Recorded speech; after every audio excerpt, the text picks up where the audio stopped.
إلى خارج الملعب. مرة تانية كريم العواضي إلى داخل منطقة الجزاء في منتهى الخطورة، والكرة العرضية وهدف أول.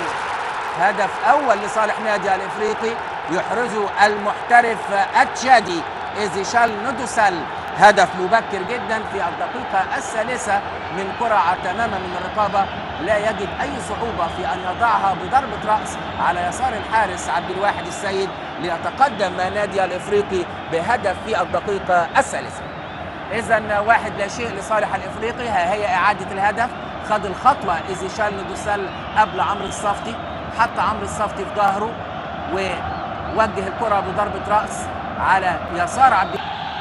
نتابع تنفيذ شيكابالا، يسدد شيكابالا، الله الله على ده هدف. لسه في حلاوه كده، لسه في جمال كده. ايه يا عم شيكا ده؟ ايه اللي انت عملته ده؟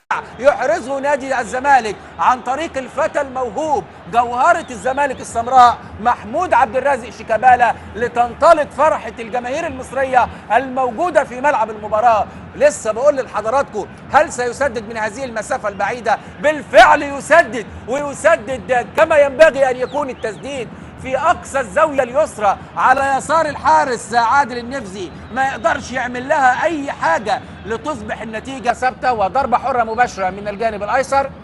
بداية أحداث الشوط الثاني مهمة جدا للاعبي نادي الزمالك.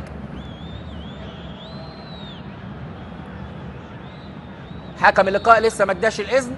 يلعب زهير زوادي، يلعب الكرة العرضية، الارتباك موجود والهدف الثاني موجود. الارتباك موجود والهدف الثاني موجود. ما زال نادي الزمالك يواصل مسلسل الارتباك الدفاعي في الموهبي، ونجح في إحراز الهدف الثاني في بداية أحداث الشوط الثاني، وبالتحديد في الدقيقة الثانية. هدية أتت يوسف الموهبي من مدافعي نادي الزمالك. لم أشاهد مدافعي نادي الزمالك بهذا السوء منذ فترة طويلة جدا. آدي الارتباك بلا داعي وبلا مبرر، خطأ كبير من أحمد غانم. تتهيأ الكرة ليوسف الموهبي، ارتباك ما بين أحمد غانم ومحمد عبد الشافي، وكأنه لا يوجد تفاهم وكأنه لا يوجد حديث. وتتهيأ الكرة للموهبي على حدود ال6 ياردات. الموهبي يقبل الهدية ويخلص منها في ملاعبنا العربية. يوسف الموهبي يضم للداخل، يوسف يعدي، يوسف يسقط، يوسف استر يا رب. حكم اللقاء احتسب ضربة الجزاء. حكم اللقاء احتسب ضربة الجزاء لصالح نادي الإفريقي. يوسف الموهبي يتوغل ويصل إلى مكان مؤثر للغاية إلى داخل منطقة الجزاء، وبالتالي من الطبيعي جدا إن أي احتكاك هيحتسبه حكم اللقاء.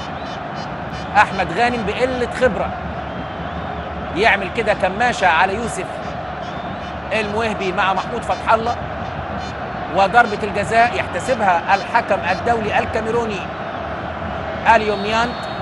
وعلى التنفيذ كريم العواضي. العواضي يسدد الآن إلى داخل المرمى. الهدف الثالث لنادي الإفريقي لتصبح النتيجة 3-1. كريم العواضي يحرز الهدف الثامن من الشوط الثاني.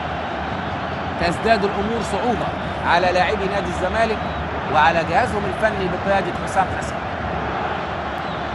هدفين في 8 دقائق في بداية أحداث الشوط الثاني.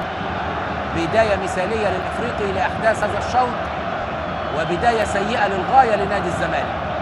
تحرك كويس عبد الواحد، ولكن التسديدة كانت قوية من قبل كريم العواضي. بيتقدم فتح الله، والعرضية من شيكابالا، أحمد جعفر، والهدف الثاني للزمالك. الهدف الثاني للزمالك الآن يحرزه أحمد جعفر لتصبح النتيجة 3-2. قلت لحضراتكم هي الكرات الثابتة سلاح الزمالك الوحيد. لن يحرز الزمالك أهداف في هذا اللقاء سوى من الكرات الثابتة، وبالفعل من ضربة ركنية يلعبها شيكابالا تمر من الجميع، تتهيأ لأحمد جعفر ويحرز الهدف الثاني لنادي الزمالك لتصبح النتيجة 3-2. هدف في الدقيقة 34 البديل الذي اشترك في الشوط الثاني بدلا من محمد أمين عدية لتصبح النتيجة دي. العرضية من زوادي خطيرة، وضربة الرأس والهدف الرابع. ضربة الرأس والهدف الرابع من قبل اللاعب بلال العيفة. كالعادة دفاع الزمالك غير متواجد. دفاع الزمالك لم يحضر هذا اللقاء. لن ينزلوا إلى أرضية الملعب، ما زالوا في فندق الإقامة في العاصمة التونسية.